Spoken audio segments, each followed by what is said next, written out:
good evening, and welcome to the Vedanta Society of Greater Houston and our Upanishad class. Om Namo Brahma Dibhyo Brahma Vidya Sampradaya Kartribhyo Vamsharishibhyo Mahadbhyo Namo Gurubhyaha. Om Shanti Shanti Shanti. Narayanam Padma Bhuvam Vasishtam Shaktim Cha Tatputra Parasharang Cha Vyasam Sukham Gauda Padam Mohantam Yogindra Govinda Mathasya Shishyam Shri Shankaracharya Mathasya Padma Padam Cha Hastamalakan Cha Shishyam Tantrotakam Vartikakara Manyanasmadgurun Santatamanatosmi. Om Shanti Shanti Shanti. Harihi Om. Our salutation to the lineage of spiritual teachers, beginning with God Himself, down through the lineage of sages to our present day. Om, peace, peace, peace be unto us all. So we will continue this evening our study of the Isha Upanishad, again also known as the Ishavasya Upanishad. And for those of you who may just be joining us for the first time, I'm using as my primary text the Isha Upanishad by Swami Sarvanandaji, one of our Swamis, great Swami of the past in our order. And I'm very fond of his series of Upanishads, a very simple translation and simple commentary. But it's his commentaries or his notes and translation are both traditional, but he also gives modern interpretations of things. And so you get both sides, the traditional interpretation according to Shankaracharya, as well as a modern light. So we are to take up verse 5 tonight. And as I've said in previous classes, the traditional view of Shankaracharya and the followers of Shankara is that the Isha Upanishad has some verses meant for sannyasis, for monks, and some verses meant for householders. But there are those, and I include myself in that category, there are those who believe that he wasn't jumping from group to group, teaching the first couple of verses for one group and the next verse for another group, and then back and forth from group to group. But rather the unknown author of the Ishavasya Upanishad was teaching a harmonious vision that blended the various aspects of spiritual life, much as the Gita did, the Bhagavad Gita. Or in the Bhagavad Gita, Sri Krishna harmonizes the various strands of thought of his day and in a harmonious vision. And so the author of the Isha Upanishad also seems to be doing the same thing, he seems to be trying to bring together the competing systems of thought of his day.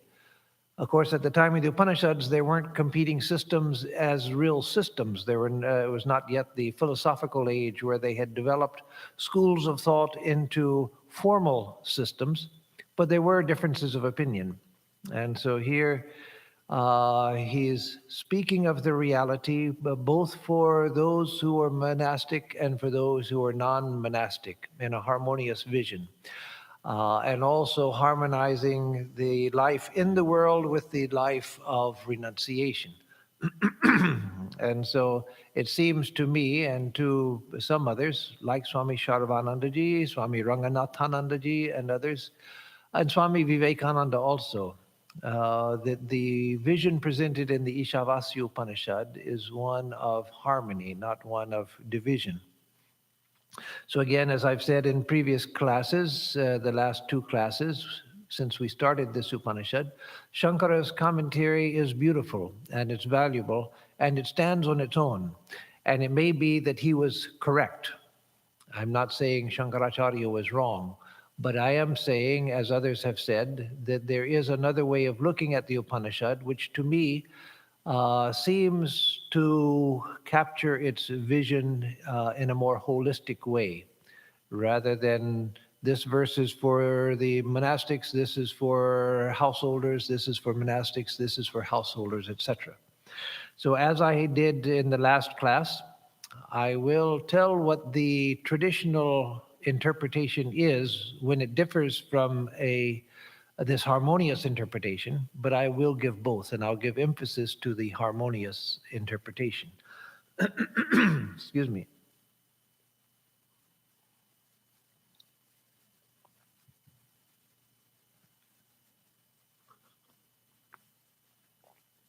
So, in what we did last time, let me just read the last verse we did last week, verse 4, just the English translation. It says that the self is one, unmoving.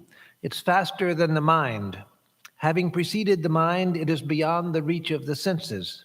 Ever steady, it outstrips all that run.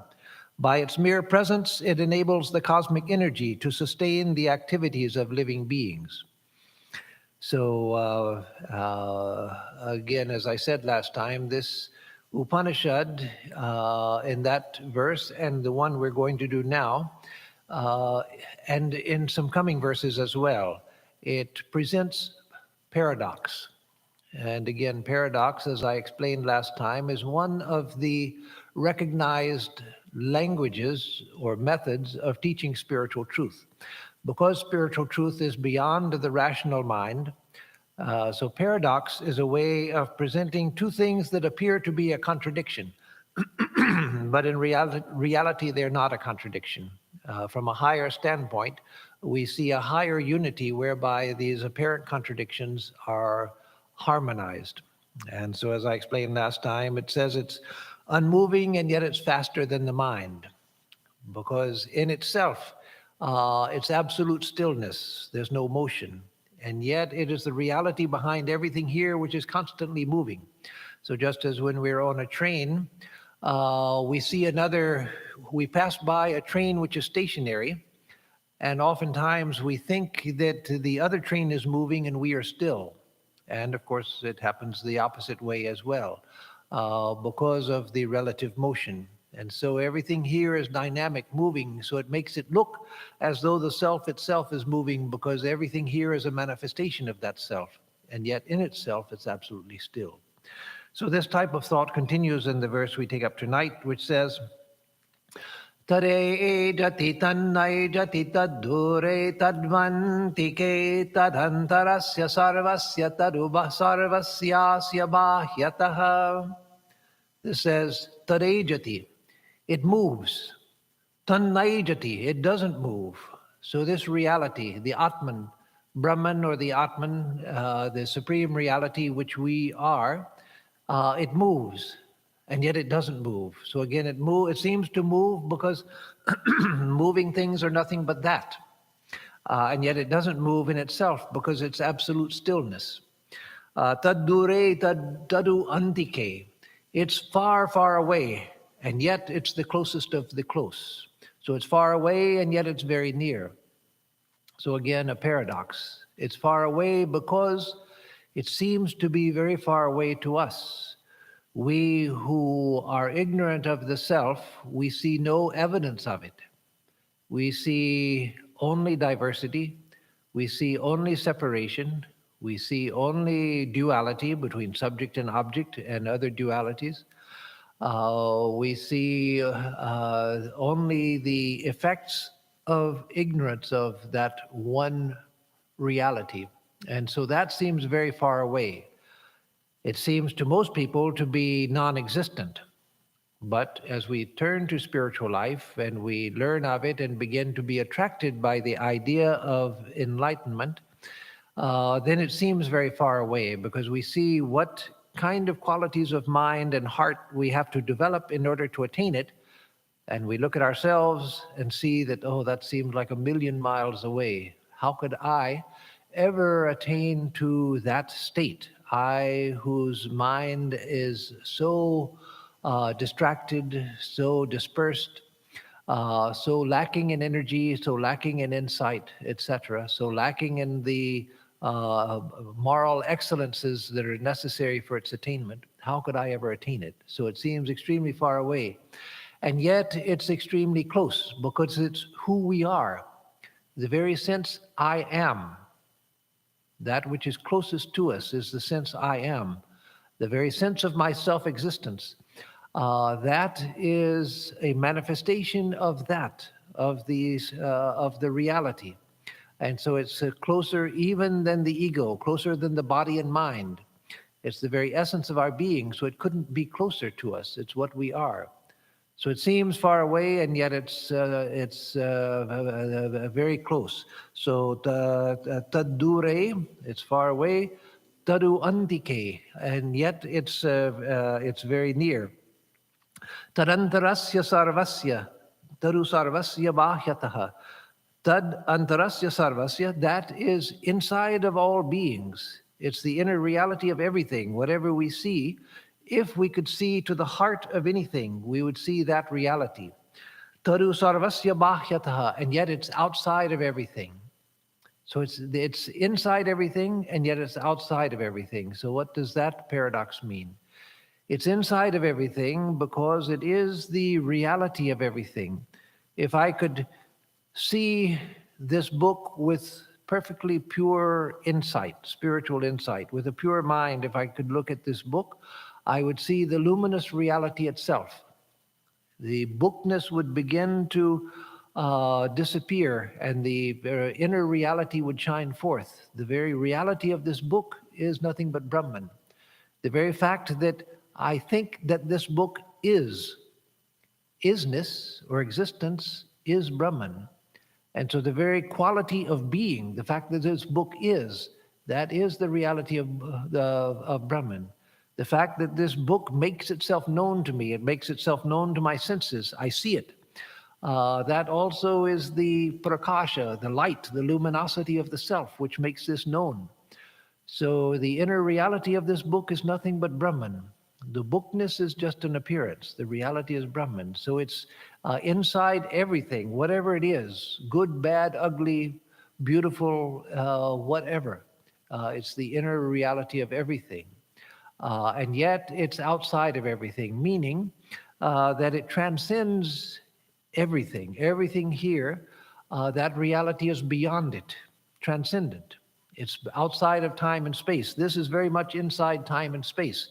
It's the effect of causes, the causes of the manufacture and the writing and so forth. It's the effect of causes.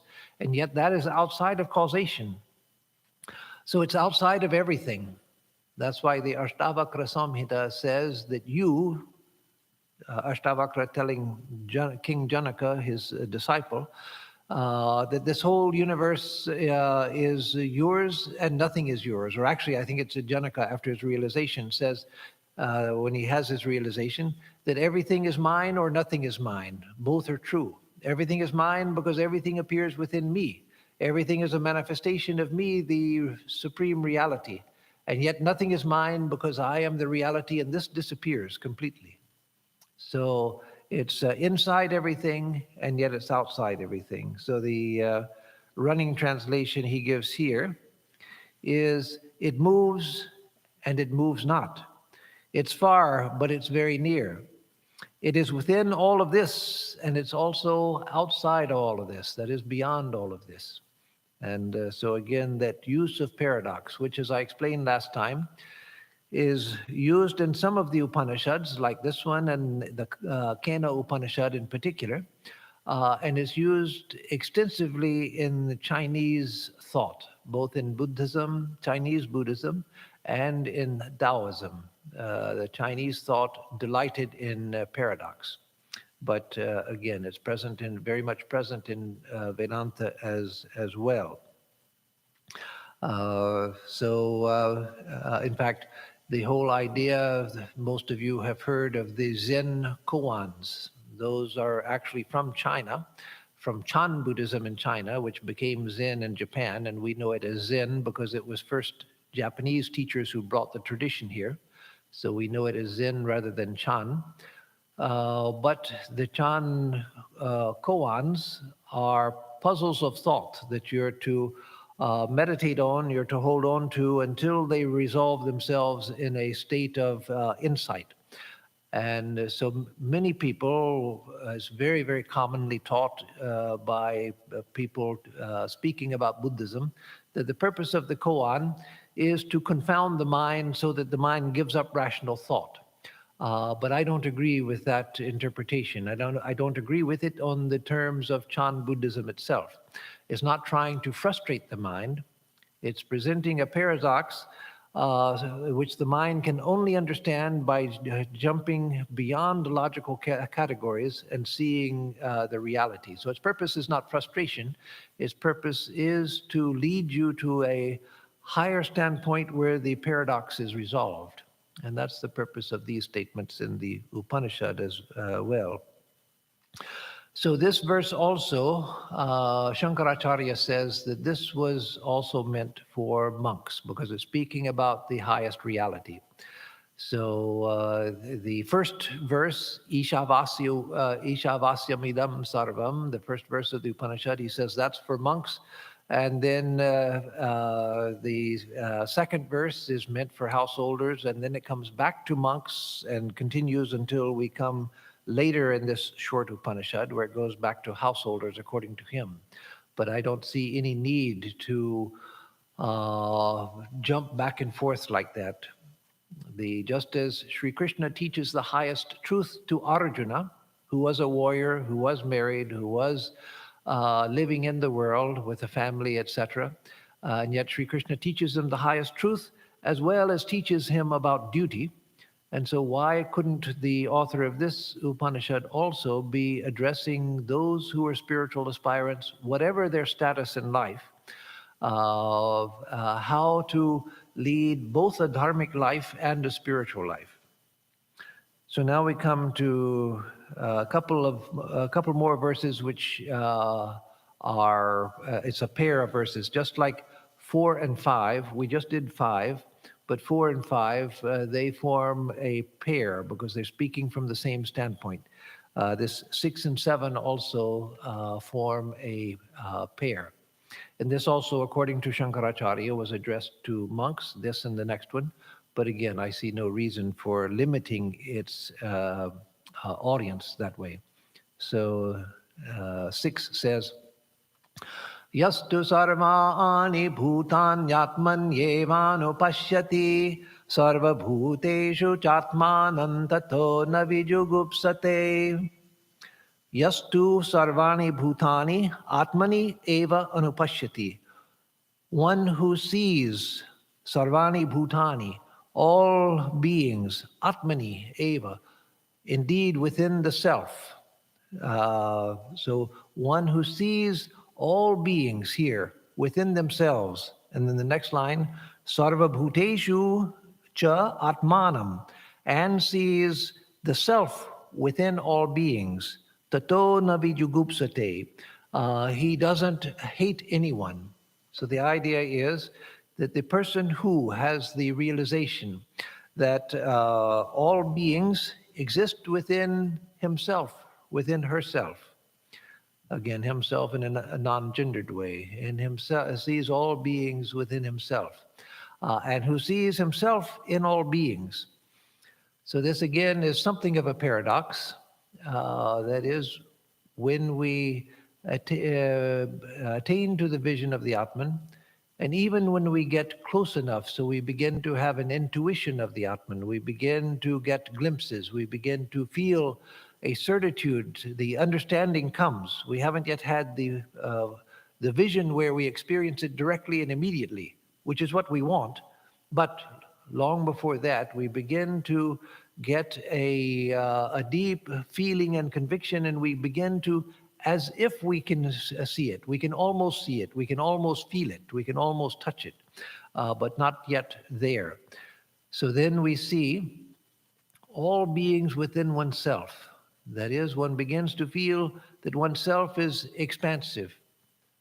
First, we begin, and this, with those of you who have attended meditation classes with me in the past, we know that one of the things that I sometimes do in the meditation is to tell people, after we come to a certain point in the meditation, to feel how your body exists within you. You are not within the body, but when you get a sense of the whole body, you can feel the space all around your body. So you begin to get a sense that the body is inside of you. You are large, the body is small, floating within your consciousness.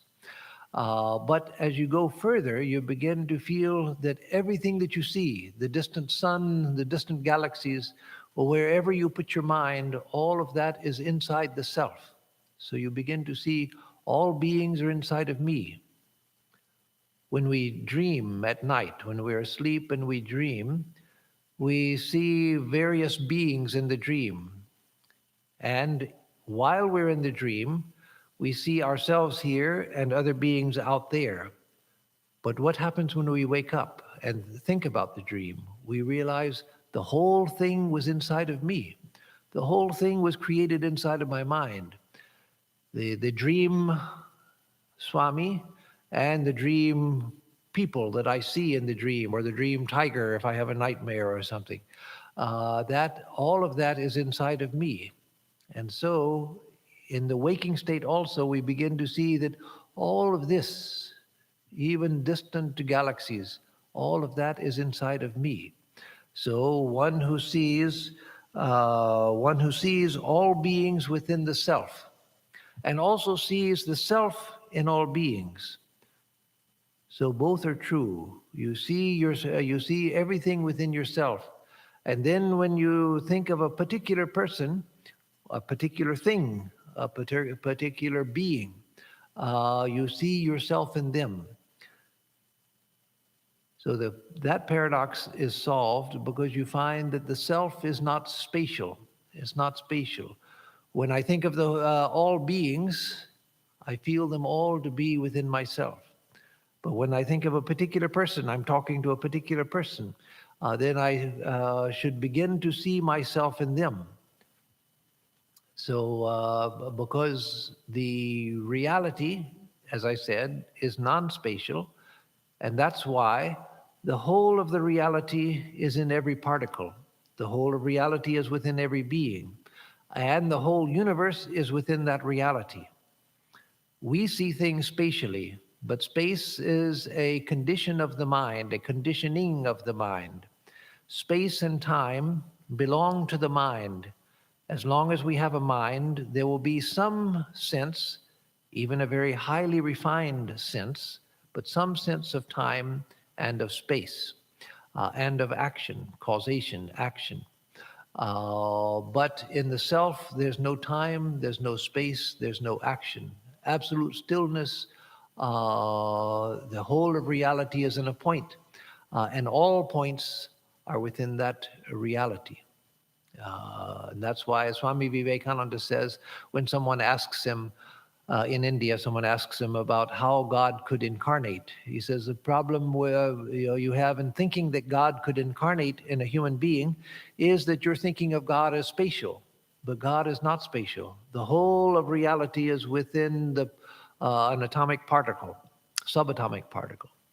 And so the whole of reality can manifest in a human being because that reality is not spatial.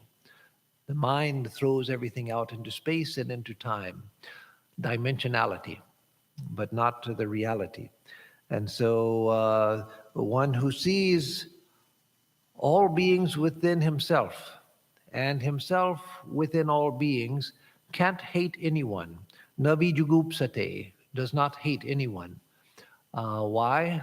Because if we hate something, it's something we want to get rid of. We want to push it away from ourselves.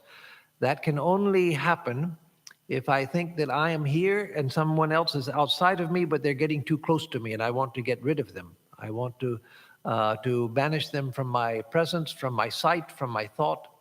But when you see yourself in all beings and all beings within yourself, how can you think of banishing anyone? How can you think of hating anyone? You can't think of hating anyone because you see yourself in everyone and everything. So the running translation here goes, the wise one who perceives all beings as not distinct from his own self at all, and his own self as the self of every being, he does not, by virtue of that perception, hate anyone. Now that translation, I don't like one part of it, though it's based on Shankaracharya's commentary, and that is one who perceives all beings as not distinct from his own self. And that's true. That's true. But what the verse actually says is one who sees all beings within himself, sees all beings within the self. And so there may not be a philosophical difference between the two, but there is an experiential emphasis that as one approaches the self, then one begins to see that this whole universe exists within the self. Swami Ashokananda used to say, and I've never found out who this direct disciple was, but he used to say that one of the direct disciples of Sri Ramakrishna said that he had come to a point in his realization where the whole universe and all beings within it was like a little speck of dust on the far horizon of the self. That is, this whole vast universe, which seems so vast to us, that was a little speck on the horizon of the vast ocean of his consciousness. Now that again is speaking spatially, but there is a state when you still perceive this universe where the universe is seen as very much contained within the vastness of the self. Yes, there's a higher state where space itself disappears. There's no space, there's no dimension. The very idea of space doesn't exist there. There's no time. And that's why it's absolute stillness, because without time, there's no activity. So profound, absolute stillness. But as long as we perceive the universe, we're perceiving from within the mind, we're perceiving spatially. And so there is that perception of the whole universe existing within myself. So then we come to verse 7, which continues that thought and says, Yes, yasmin sarvani bhutanyatmaiva bhud vijanatah tatra ko moha kashoka ekatvamanupashyatah. Yasmin sarvani bhutani atma eva abhud vijanatah. Vijanatah, to the one who, to the knowing one, in whom sarvani bhutani atmaiva abhud, to the knowing one for whom all beings have become their very self. So that knowing one, the one of the realization, who sees all beings as his very self. Everything here has become the self. They see everything as the self. There's nothing but the self. And when the universe appears, after that realization, when the universe reappears, they know everything here to be the self. There's nothing but the self. And all of this are just waves, manifestations of the self, just appearances of the self. So to the one for whom everything has become the self, tatra ko moha, there what delusion could there be? Kashoka, what sorrow could there be? Ekatvamanupashyatah, for the one who sees oneness. For the person who sees that oneness, who sees the self in all and all in the self. To the one who sees that absolute oneness, that non-dual, one without a second, then what delusion could there be? What sorrow could there be? Sorrow comes from differentiation. Sorrow comes from the idea that something could hurt me. That comes from fear, it comes from pain, it comes from memory. When all of that is gone, how could there be sorrow? And how could there be delusion when I have known the one reality beyond all delusion? Everything here is colored by delusion. We're all suffering from delusion.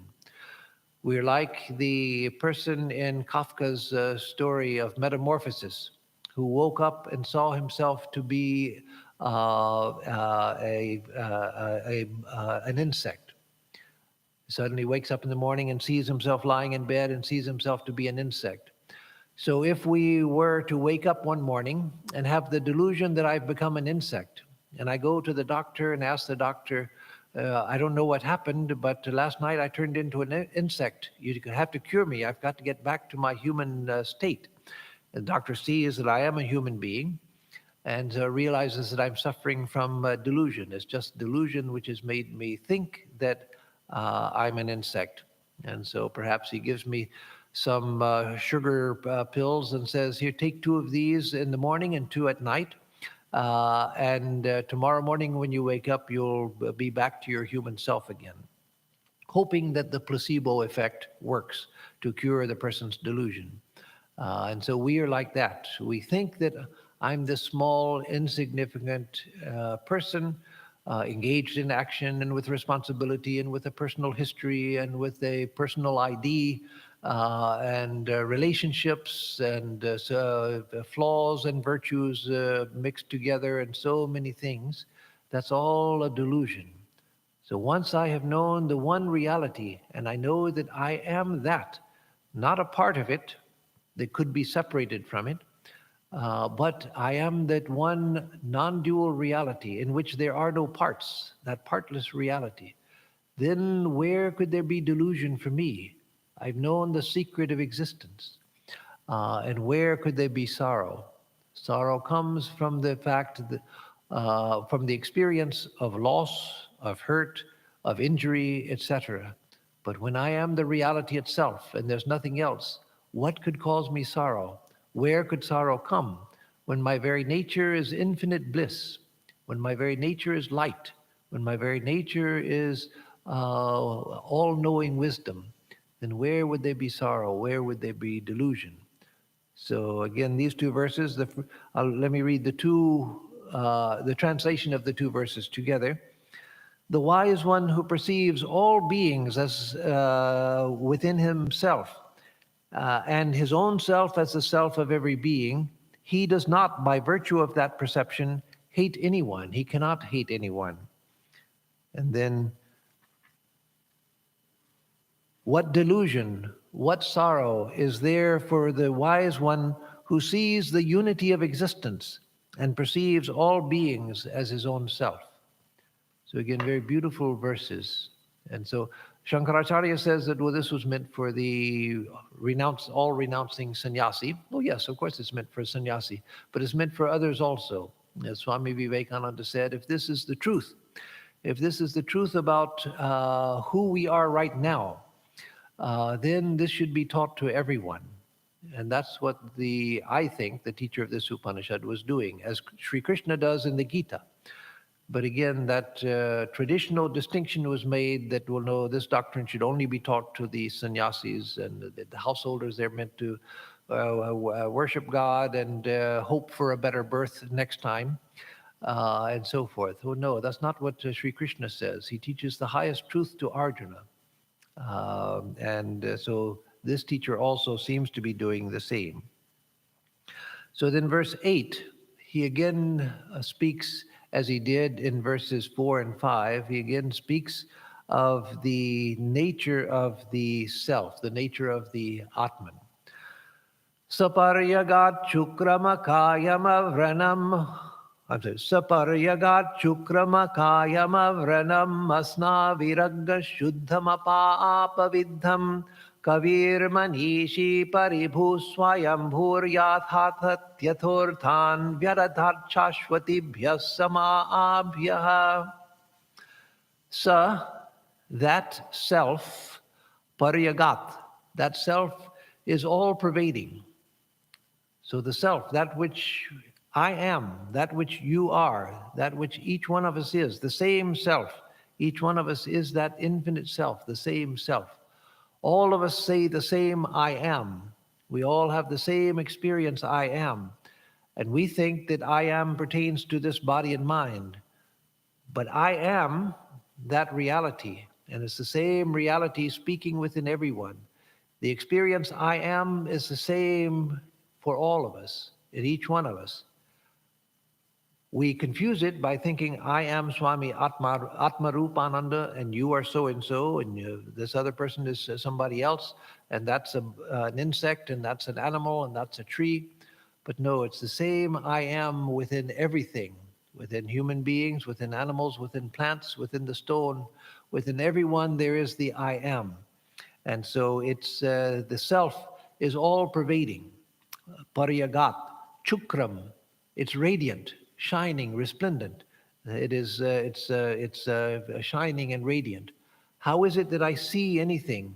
Even the night, in the black of night, I see the black of night. I perceive it. How do I know that the night is black? Because I see it. I see the blackness of night. So everything is shining. Even the blackness of night is shining. Everything is presenting itself to me, shining before me. And so everything that it's because within everything is that self which is revealing itself. That's the nature of shining. The nature of, to shine is to reveal. And so that self is revealing itself everywhere. We see the everything presenting itself, saying, I'm here, I'm here. There was an old Far Side cartoon, a single frame cartoon, and in the caption it said, it gave somebody's name, we'll say Marvin. Marvin got for Christmas a new translator of all animal sounds. And so they show this nerdy looking guy walking down the street with the headphones on and big wires sticking out and everything. And dogs all over the neighborhood are barking at him as Marvin is walking down the street. But what he's hearing is, hey, hey, hey, hey. So all the dogs, what they're really saying is, hey, I'm here, hey, hey, hey, trying to get his attention. And so everything here is trying to get our attention. Everything is shining with the radiance of the self. Even the darkness of the night is shining with the radiance of the self. And so Sapariyagat is all pervading, Shukram, radiant, Akayam, without body, bodiless. Akayam, kaya means body, akaya means without a body. That is, it's like space. There's no form to it, no shape to it, no embodiment to it. It can't be captured within a body or anything else. It's reality itself. So akayam, asnaviram,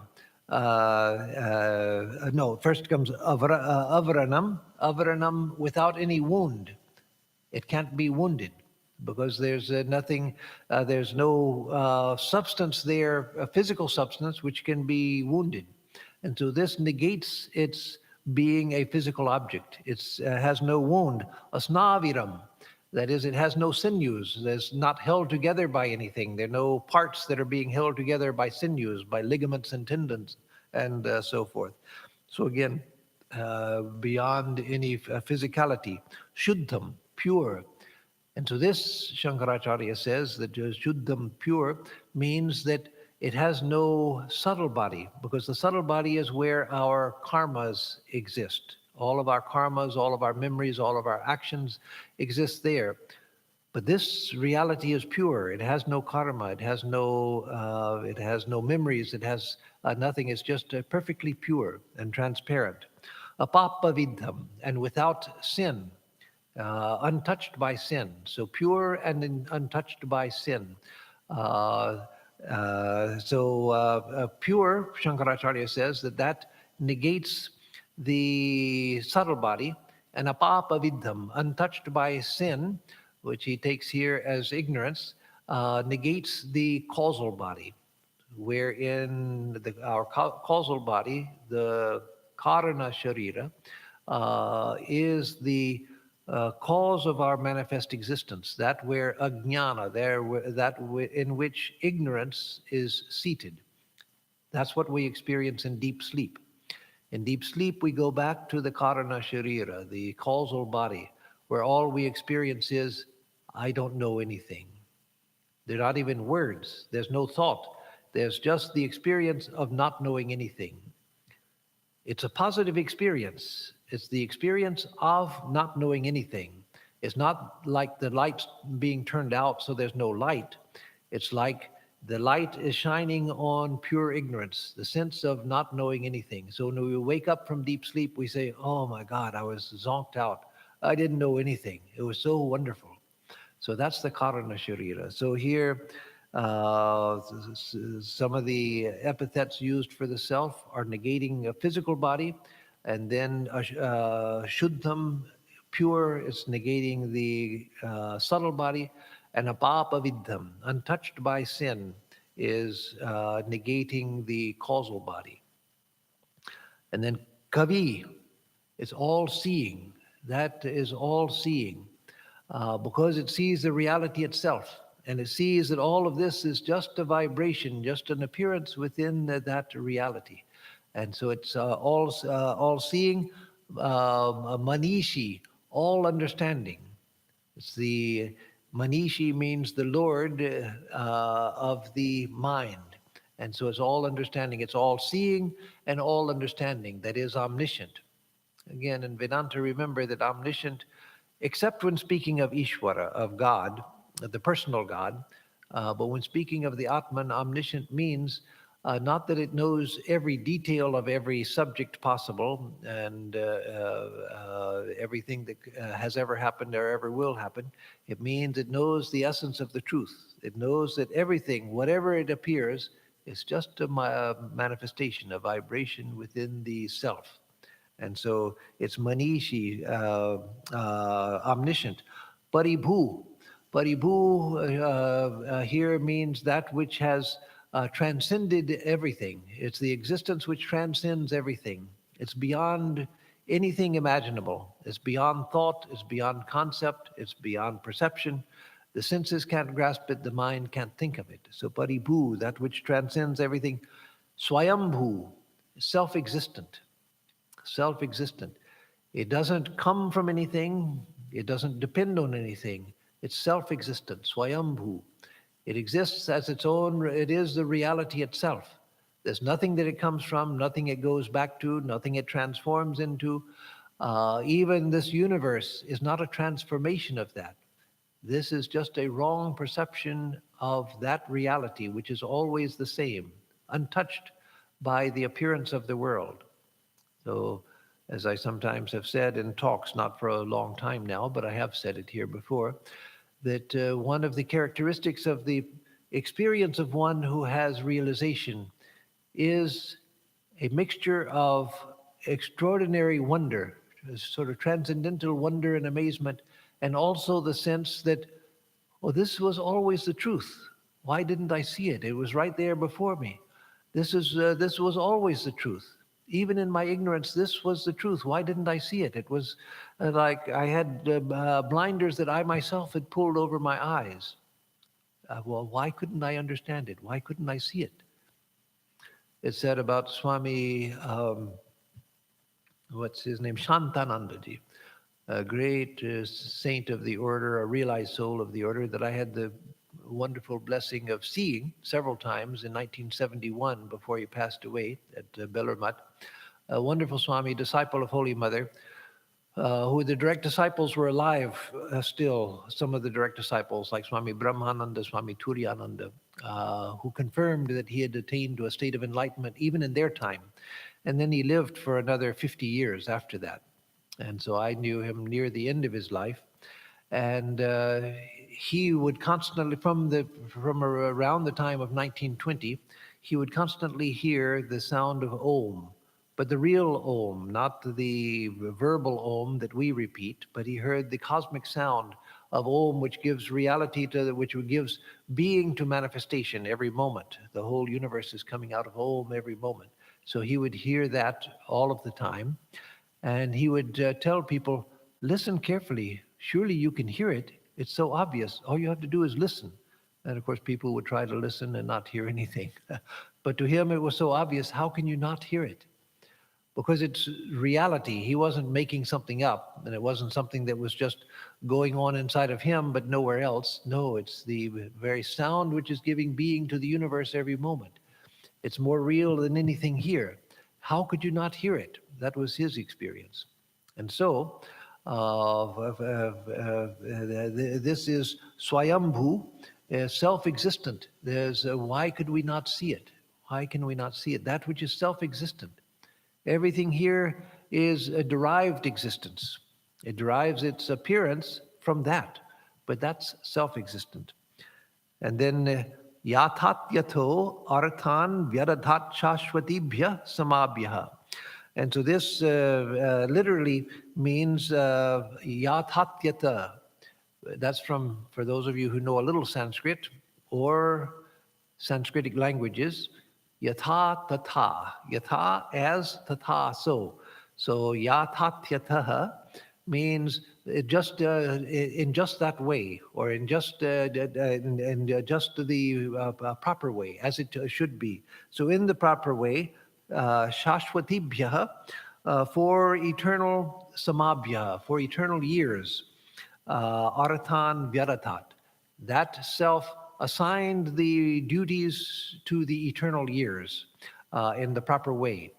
And that, of course, makes no sense to us. But obviously, it is supposed to make sense. So when we come to statements like that, we have to either figure out what it must mean, or we've turned to the commentaries to find out what it means. And so this is given several meanings. So one meaning is, as he gives here, he duly, that self, the reality, which we are, he duly assigned their respective duties to the eternal Prajapatis. So here, years, samabhya, for the years, can also mean Prajapatis, the creators. That is, Prajapati, or the creator of this universe, is a being like you or me. It's a station, it's an office, not won by election, but won by the extraordinary virtue of one's karma. So in the whole cycle of creation, the being who in the cycle of creation is the most virtuous being in the whole cycle, out of billions and billions, countless billions of people over the whole history of the earth. At the end of the cycle, when the universe is collapsing back into itself, then the one who is the most virtuous and yet not fully enlightened.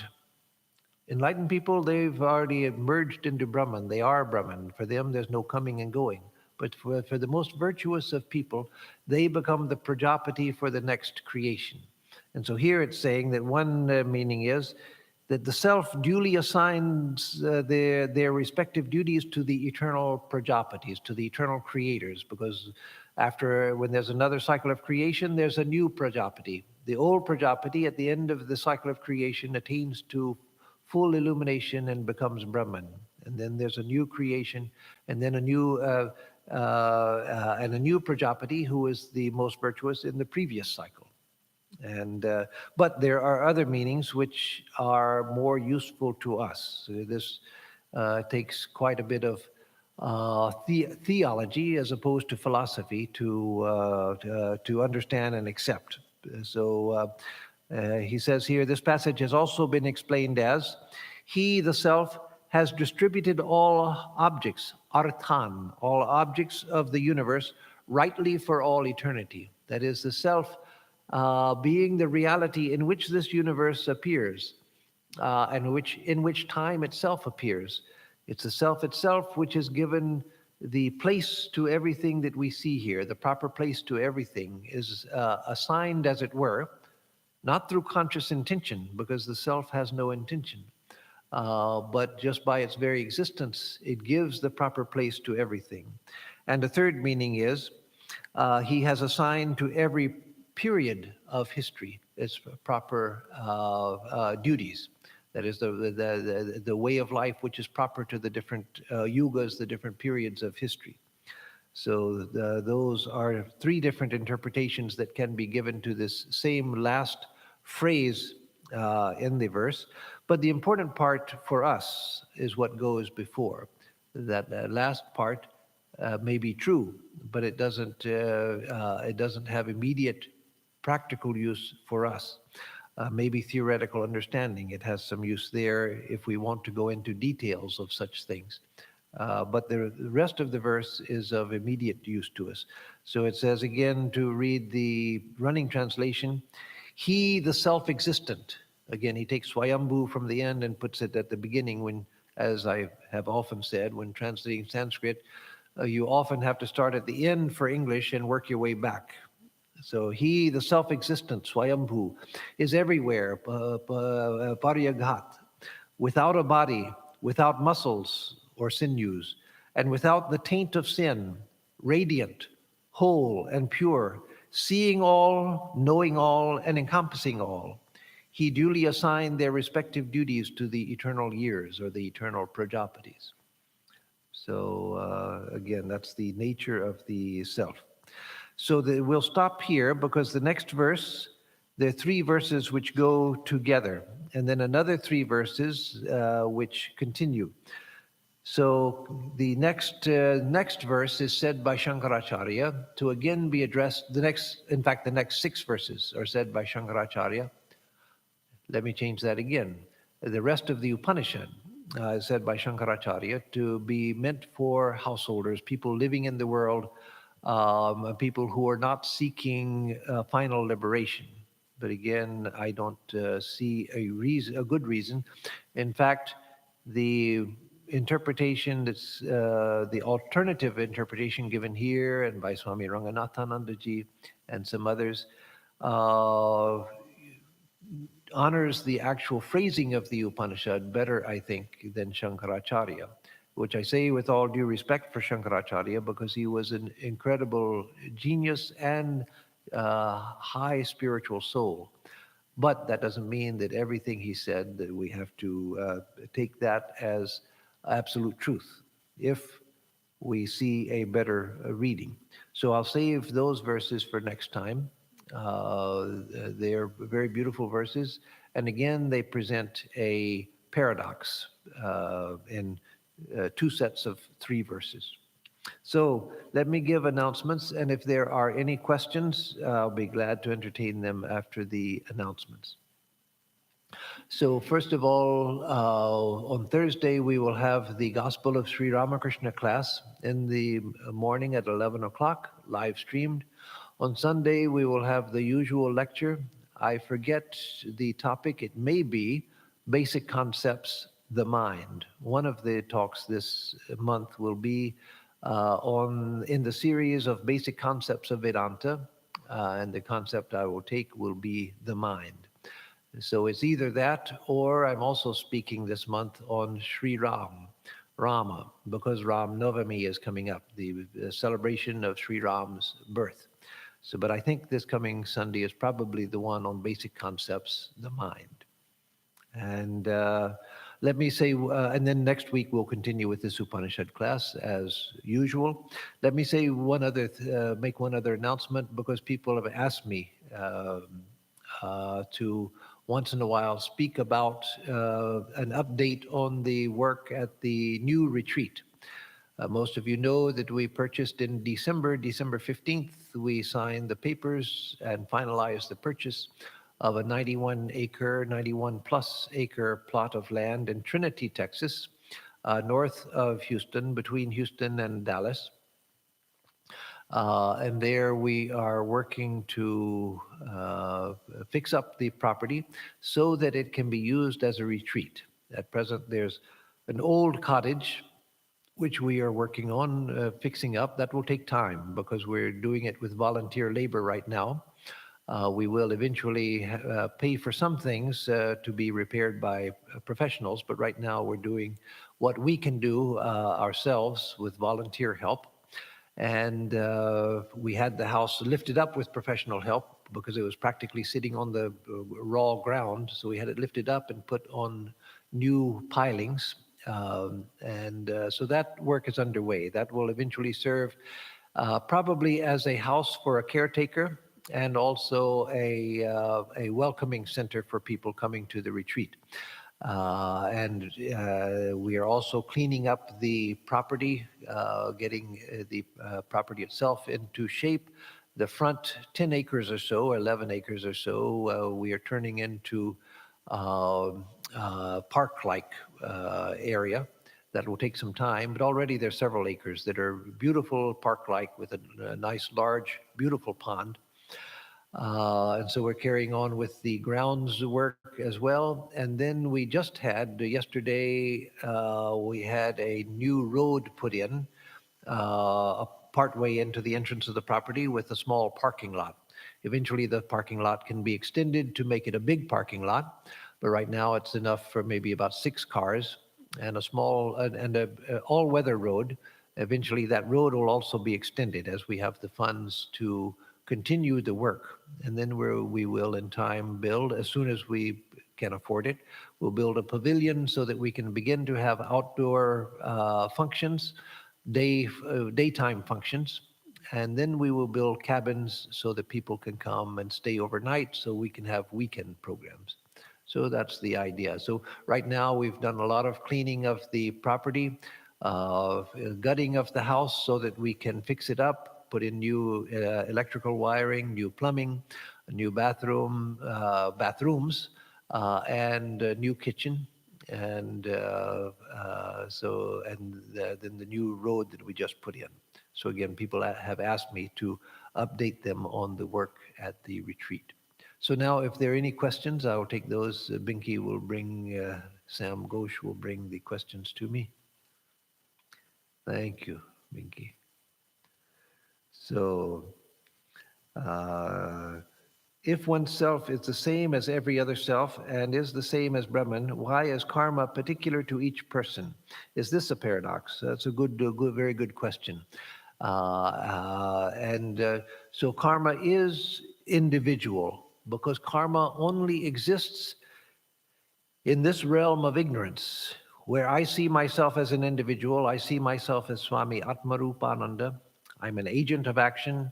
I think, oh, tomorrow I've got to go do this, and the next day I've got to do that, and yesterday I did this. That is what leads to karma. The fact that I, who am really the self, as you are, I think that I'm an individual being in this world with things to do. And so I do them and I collect karma. The whole thing falls apart when I realize that I am the self. So yes, in a sense, that is a paradox. But it's a that we see and we experience karma because of our ignorance. If we weren't ignorant, the whole process of karma would fall apart and would see that it was just a dream. Just as I dream now, say I go to sleep last night and dream that I'm a fireman and I'm working for the Houston Fire Department and I've got fires to put out and I'm afraid of getting burned and I see that there's so many fires starting everywhere that we can't handle it all and I'm desperate, and then suddenly I wake up from it. There was nothing to do, but I thought that there was a lot to do. I was desperate because there were fires starting everywhere. I'm a fireman. I'm responsible for putting out these fires, and I can't handle it all. Every time I put out one fire, 10 more fires are starting somewhere. I'm scared to death. But the whole thing was just a dream. So here one day, I can't just think this is all a dream and it will go away. No. Because I'll find that I can say that I don't have anything to do, so I'm just going to my room and I'm going to sleep all day because I don't have anything to do. But I'll find that karma catches me because I'm still in the dream. I haven't awakened yet.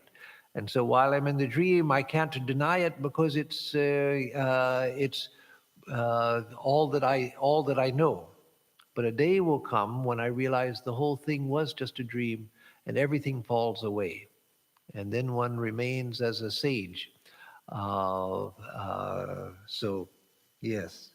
Then verse 5 is very similar to Sri Krishna's Gita shlok. How does historicity work? Is there a link?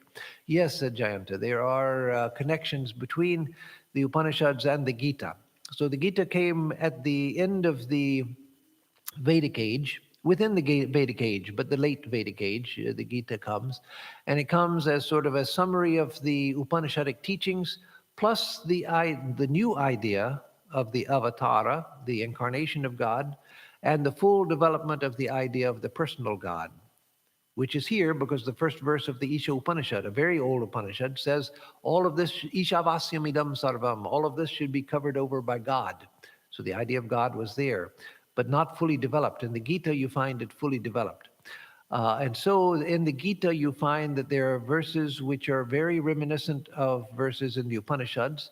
And in the Gita, you find some verses that are the same practically, sometimes maybe one or two words minorly different from the Katha Upanishad. The Katha Upanishad in particular shares several verses with the Gita.